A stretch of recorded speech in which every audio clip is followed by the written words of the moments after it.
yang akan dipelajari. Yang pertama pengkajian, yang kedua itu pemeriksaan payudara terkait dengan manajemen ASI, dan yang ketiga itu perawatan perineum. Ada 3 deh ya. Manajemen ASI sudah include pemeriksaan oksitosin sama massage payudara, perawatan perineum, dan pemeriksaan fisik pada ibu postpartum. Nah, untuk perawatan perineum sama pemeriksaan fisik pada ibu postpartum saya gabung. Jadi gabung itu dalam artian sekali jalan. Ketika saya melakukan pemeriksaan fisik, langsung sekalian dengan perawatan perineum.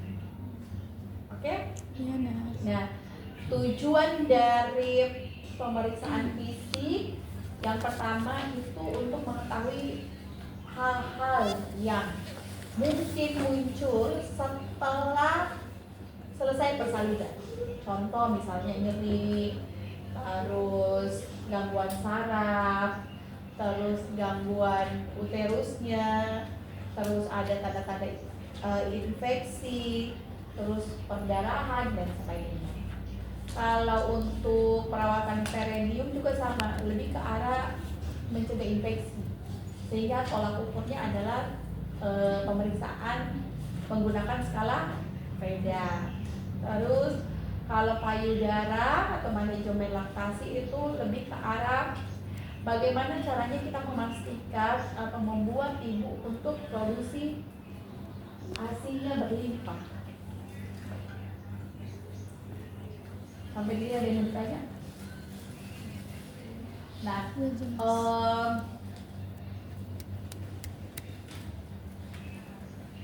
nanti akan kita lanjutkan dengan ujian. Nah, ujiannya itu diperkirakan antara hari Sabtu atau hari sesuai dengan jadwalnya matematis, Kamis atau Rabu. Terus juga kalau misalnya maritim itu pagi kosong, mungkin boleh dipakai untuk ujian. Maritim kan muridnya jarak masuk di pagi kan, jadi nanti kan setiap dosen itu akan melakukan ujian. Nah, tapi tidak semua dosen akan menguji semuanya. Jadi ada beberapa sampel secara random diambil.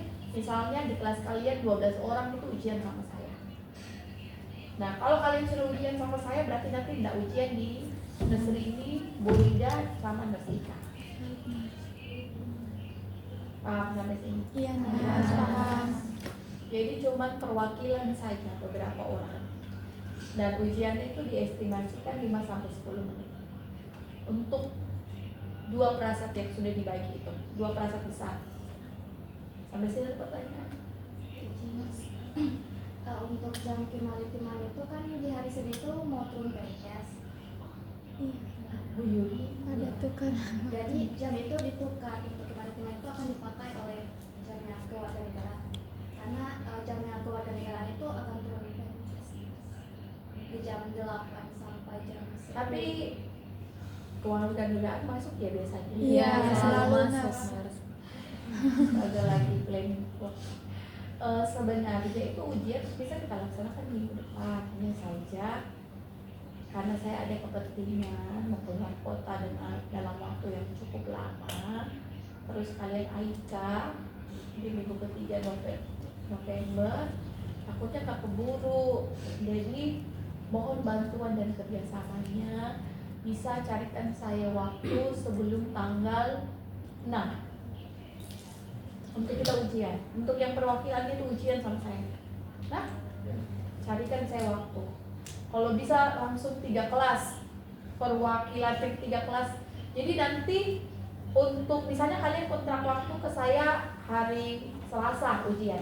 Hari Selasa itu baru akan muncul siapa nama-namanya yang ujian sama saya.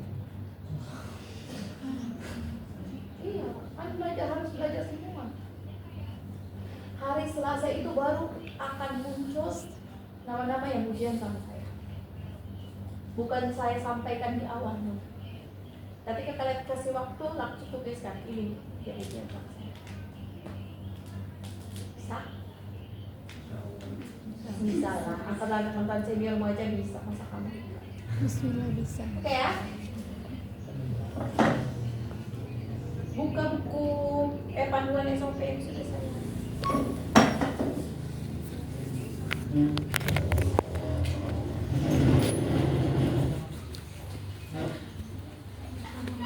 Rahmat, speaker ini.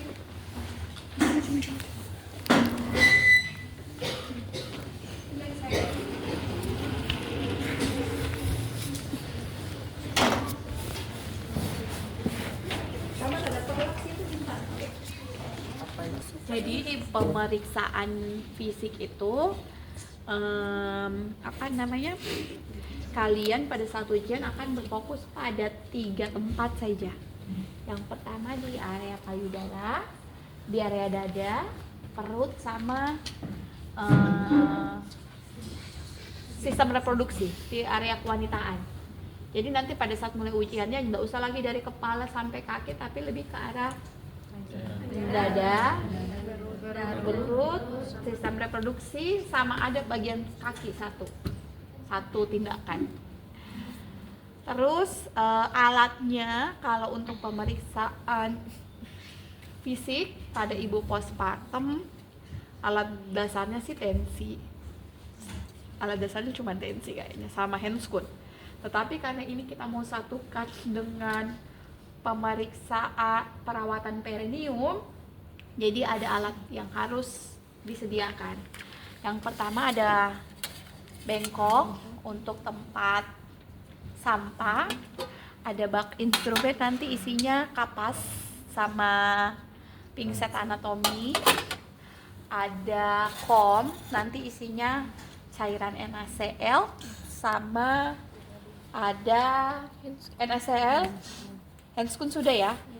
Handscoon ini boleh kamu kasih masuk di sini.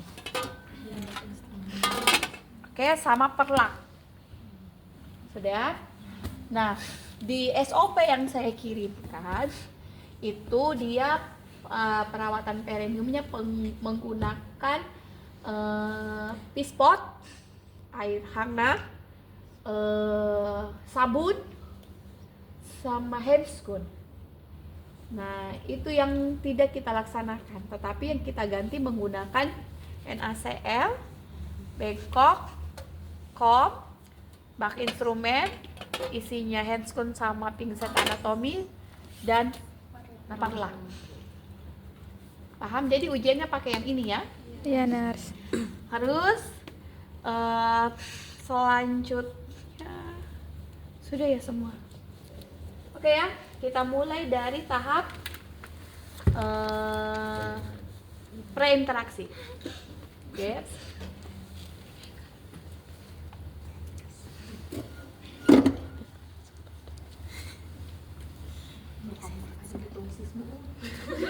Lihat sayang.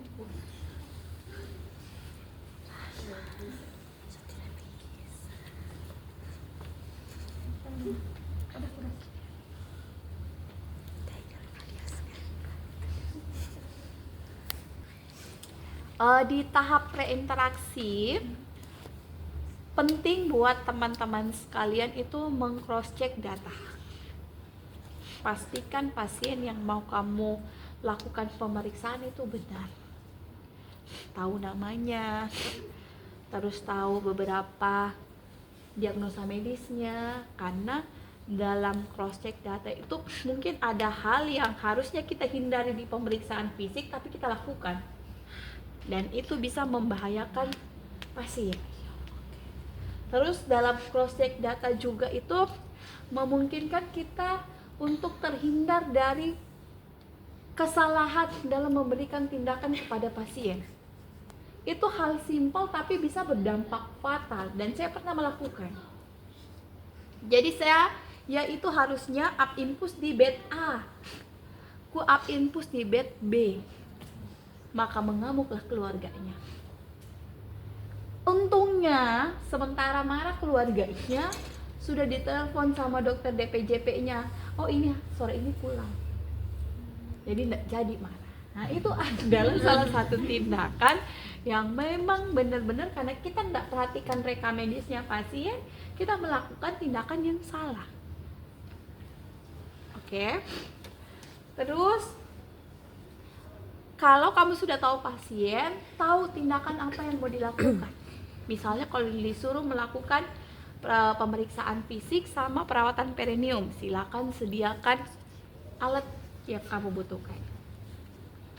Datang di ruangan pasien, jangan datang bawa alatmu satu-satu. Kamu datang bawa ini. Assalamualaikum. Nah, tidak begini ya. Kita apa namanya? Orang-orang yang belajar di bidang kesehatan punya seni dalam melakukan keterampilan atau asuhan keperawatan kepada pasien. Jadi jangan gerasa gerusuk, oke? Pastikan semua alatnya benar, baru ke tempatnya pasien. Sampai di sini masih bisa? Oke. Nanti pada saat ujian kalian cuma tahap interaksi, jelaskan tujuan, baru ke dada. Nggak ada lagi yang ke kepala. Oke? Mundur. Oke. Ini ke tempat pasien. Harusnya ini kepalanya ke sini, susah publisnya. Oke. Selamat siang Ibu, perkenalkan saya perawat Fitri. Saya perawat yang bekerja dari jam 8 sampai dengan jam 2 siang ke depan. Ibu, benar dengan Ibu Fitri? Ulah, nama kita sama ya Bu ya? Nah, kan nggak apa-apa sambil diajak bercanda pasiennya. Benar dengan Ibu Fitri? Terus dia bilang, oh benar. Bu, boleh saya lihat gelang pasiennya? Nah, ini adalah tindakan double cross check untuk data pasien sudah sesuai atau belum. Kalau misalnya pasien sama-sama 3 bed itu Fitri semua, apa double cross checkmu? Lihat tanggal lahir dan alamat. Oke, kalau masih sama juga tes DNA semuanya. Mana yang Fitri beneran? Oke, kalau sudah masuk cepat. Kenapa orang baru muncul? Ada ambil LCD nurse. Jauhnya. Oke. Terus selanjutnya yang harus dilakukan adalah jelaskan apa tujuanmu datang di tempatnya pasien. Ibu, hari ini Ibu direncanakan untuk melakukan pemeriksaan fisik setelah bersalin. Tujuannya adalah untuk mengetahui beberapa hal atau kelainan yang mungkin muncul pada Ibu setelah bersalin sehingga kita bisa melakukan penanganan lebih awal. Waktunya kurang lebih 10 sampai 20 menit. Tempatnya di sini. Apakah Ibu bersedia? Oke, ketika dia bilang bersedia, kasihkan kesempatan ibunya bertanya. Ada yang boleh ditanyakan Ibu sebelum saya mau melakukan tindakan? Apabila ibunya bertanya kayak, nanti bagaimana tindakannya? Misalnya ya, jelaskan.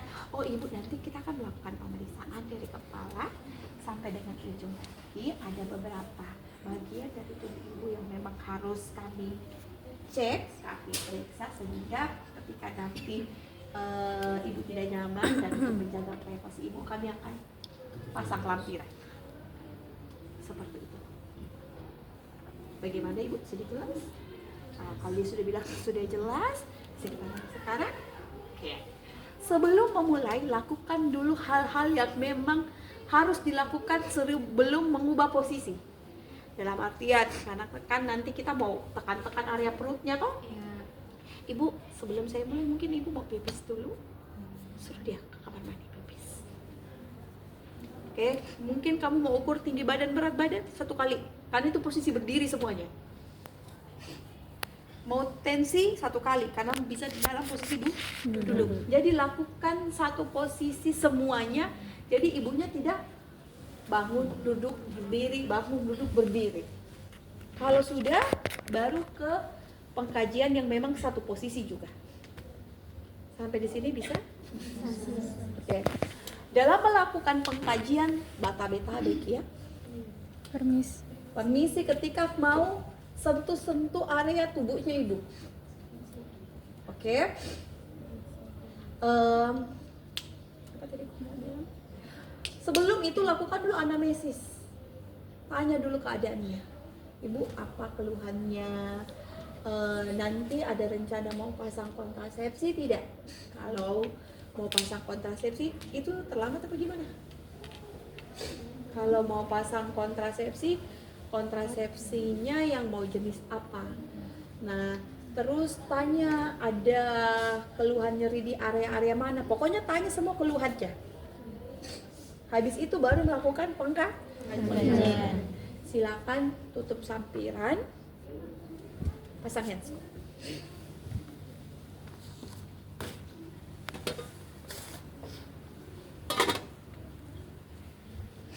Kita langsung mulai dada ya. Angkut-angkutannya dipanggil.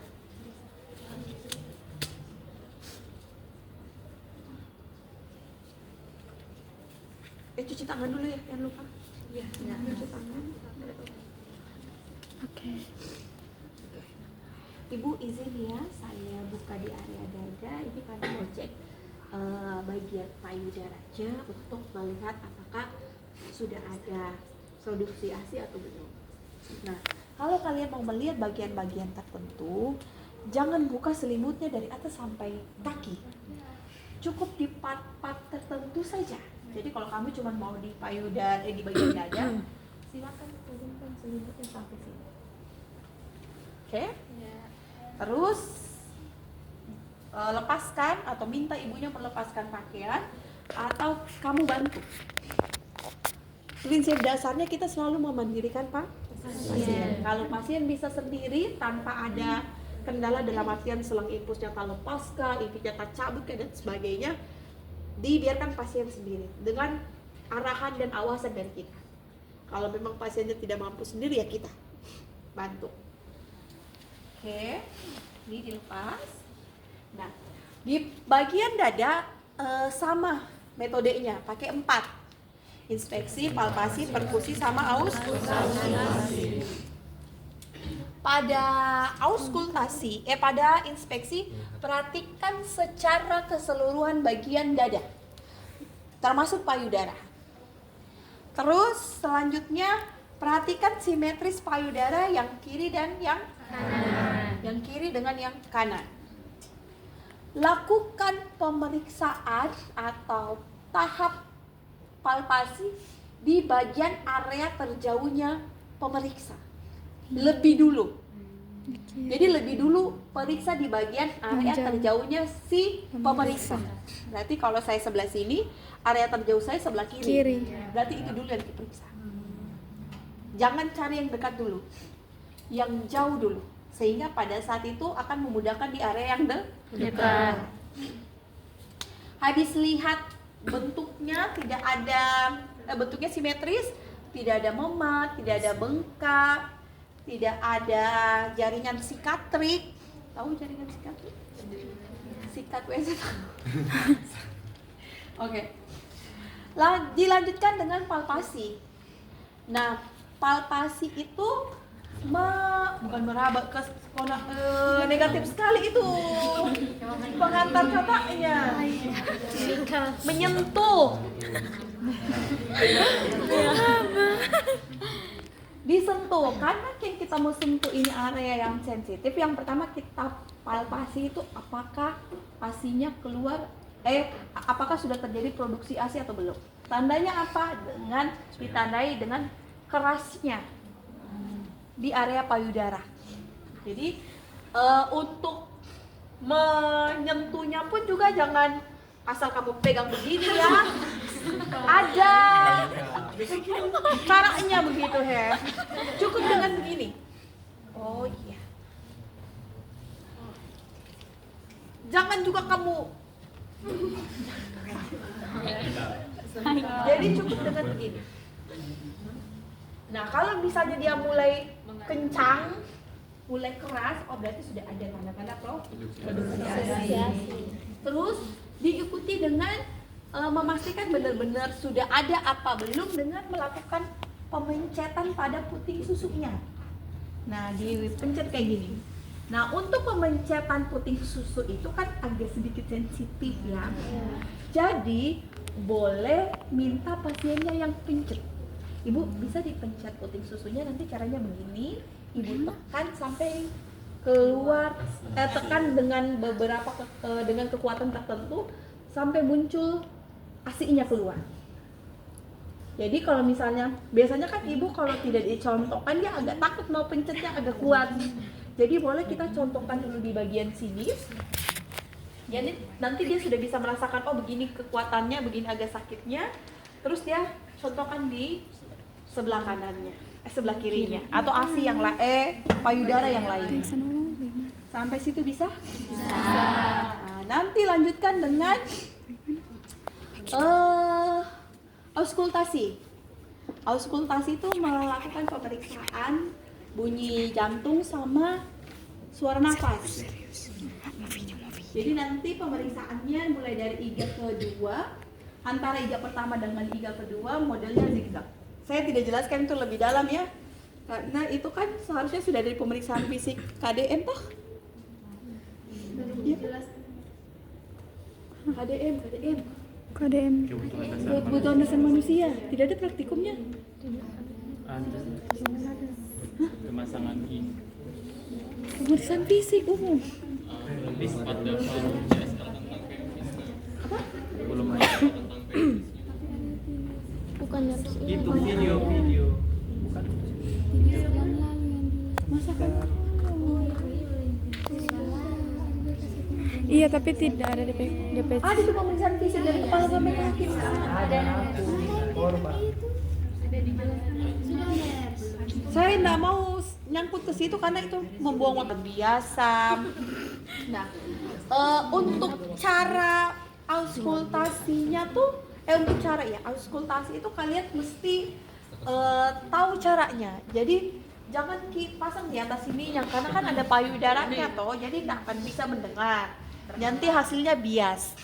Tapi misalnya mulai dari sini pindah ke sini, area sini, dan pas yang bagian bawah caranya jangan kamu angkat begini, pakai ini sisi kiri, sisi telapak tangan angkat begini, baru taruh stetoskopnya. Jangan ulu juga kamu pakai begini.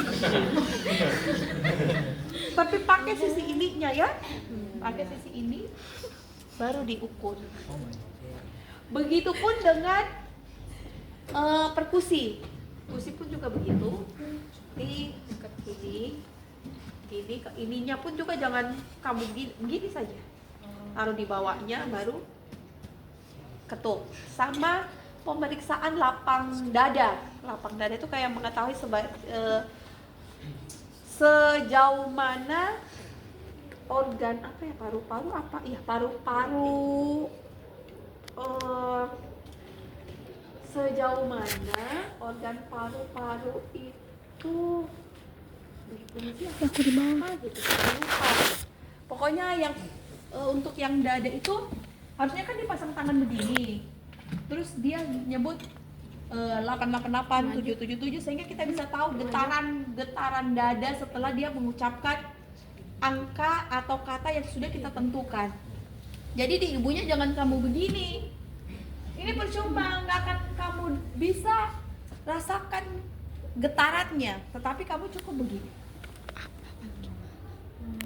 Jangan periksa begini, Bu, bilang 777. Angka tertentu dengan angka yang sama itu akan kerasa getarannya. Begitu.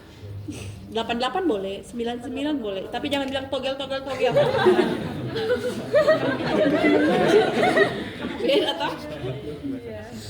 Bisa? Bisa. Kalau di area ini sudah selesai, silakan terus pindah di area abdomen.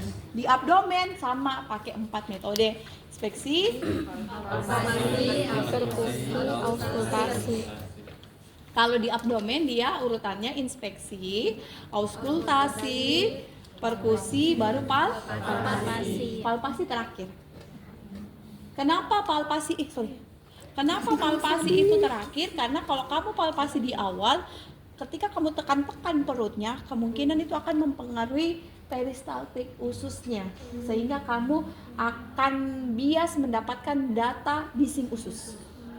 Jadi sebaiknya dia diinspeksi dulu, auskultasi, perkusi, baru palpasi. Itu rasionalnya. Kenapa dia tidak di awal seperti bagian-bagian yang lain. Jadi kalau di abdomen sama, kita inspeksi, kita lihat bentuk abdomennya, ada luka kah, ada memar, ada bengkak dan sebagainya. Terus selanjutnya kita mau auskultasi. Auskultasi dengar bising usus. Terus setelah dengar bising usus kita perkusi. Dan kok pakai palu-palu kan? Terus kalau sudah baru kita palpasi. Nah, palpasinya kita tujuannya yang pertama mau tahu tinggi fundus uterinya berdasarkan berapa lama dia melahirkan.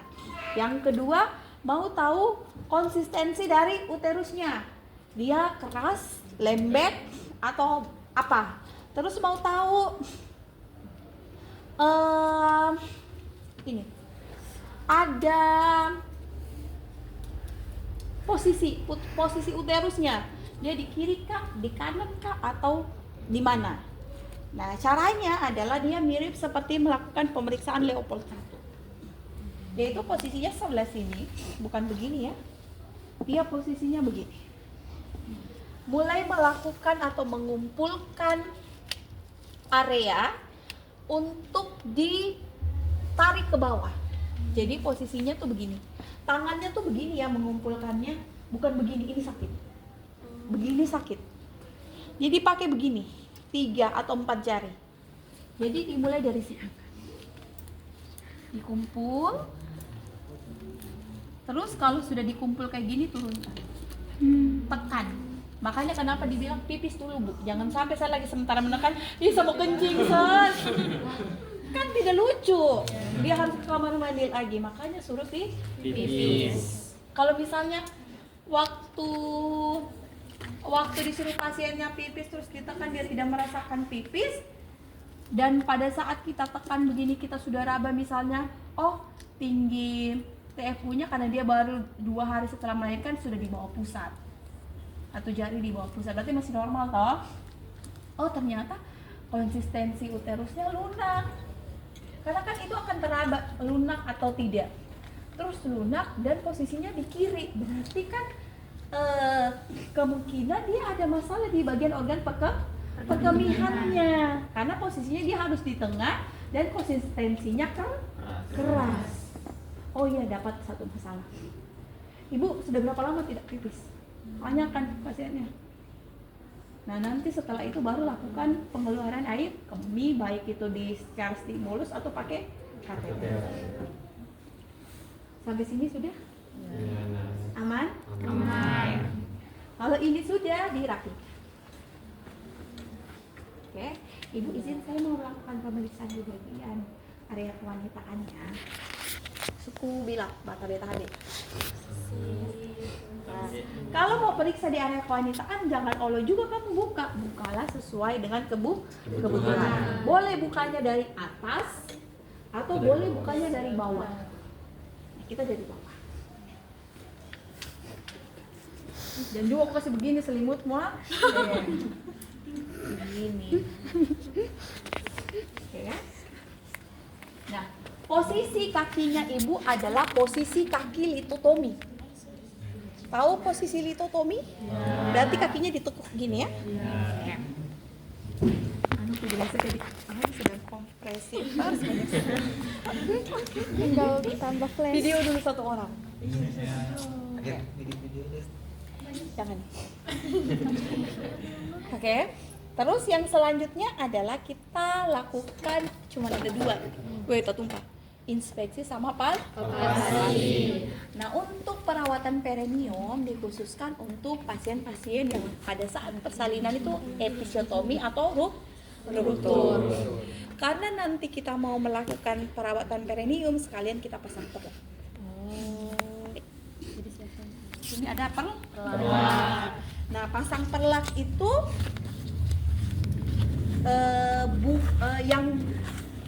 yang idealnya bukan kayak ibu angkat pantatnya. Nah, sebaiknya itu pasang perlak itu ibunya dimiringkan ke kiri atau ke kanan. Posisi perlaknya jangan kamu masih masuk begini.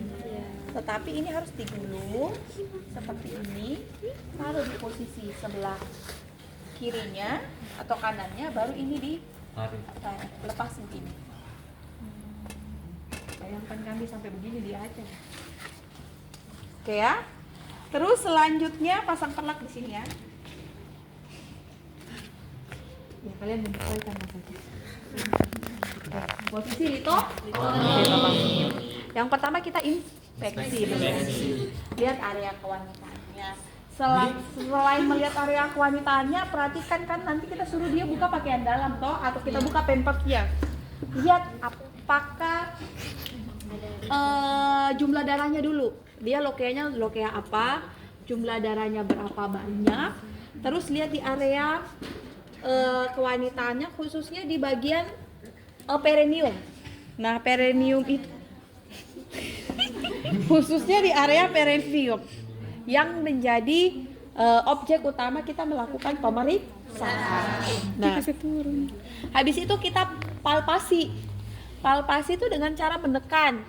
Nekannya itu di bagian perineumnya ya, di bagian lukanya ya, nyeri atau tidak. Terus lihat kalau kamu tekan keluar cairan atau tidak. Oke, sudah sampai sini? Masih aman? Oke. Habis itu lakukan palpasi.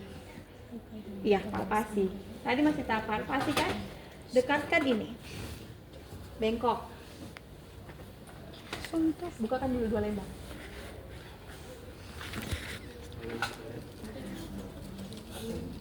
Terus kita mulai melakukan perawatan perineum.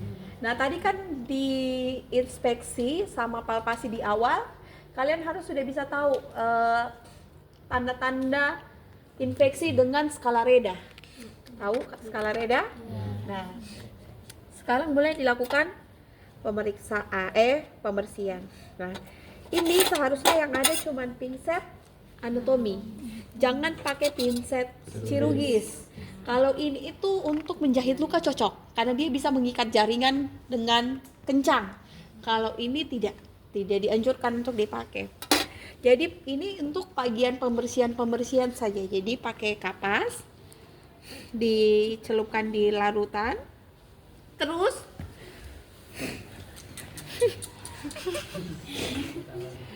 buka begini, pegang begini, jangan begini ya, salah itu.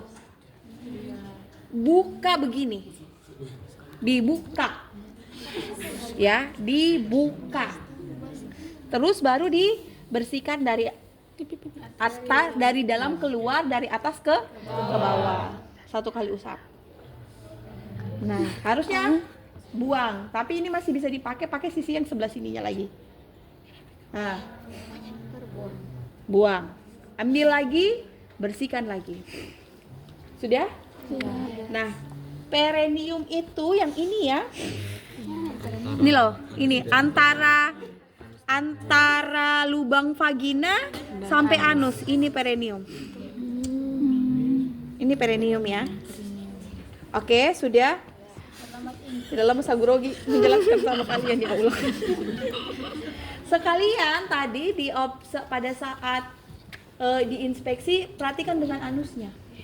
Anusnya itu ada hemoroid atau tidak. Kalau misalnya ada hemoroid, pastikan hemoroidnya itu dia masuk dalam derajat berapa? Derajat 1 kah? 2 atau derajat 3? Sudah? Oke, kembalikan anusnya.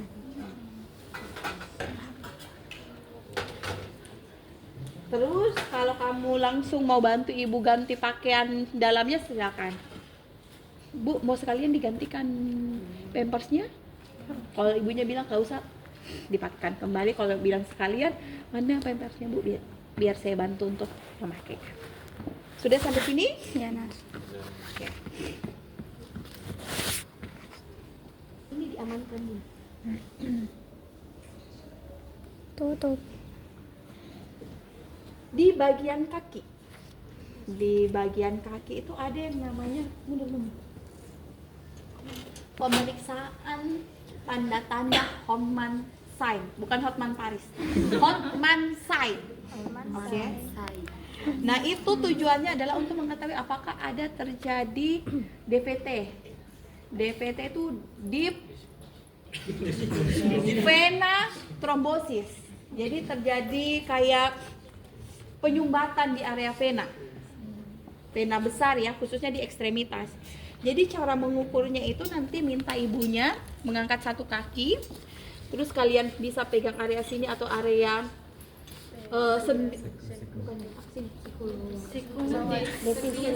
pergelangan paha dan kaki. Terus tekan. Disuruh ibunya lawan. Jadi kalau misalnya dia tidak ada DVT, tidak nyeri. Tapi ketika ada DVT dia akan mengeluh Nyeri. Lakukan di kaki kiri dan kaki kanan. Sampai di sini ada yang mau ditanyakan? Itu Tidak ada? bagian Oke, minggir. tutup sama kaki. Minggir. Bagian terjauh. Ibu, saya sudah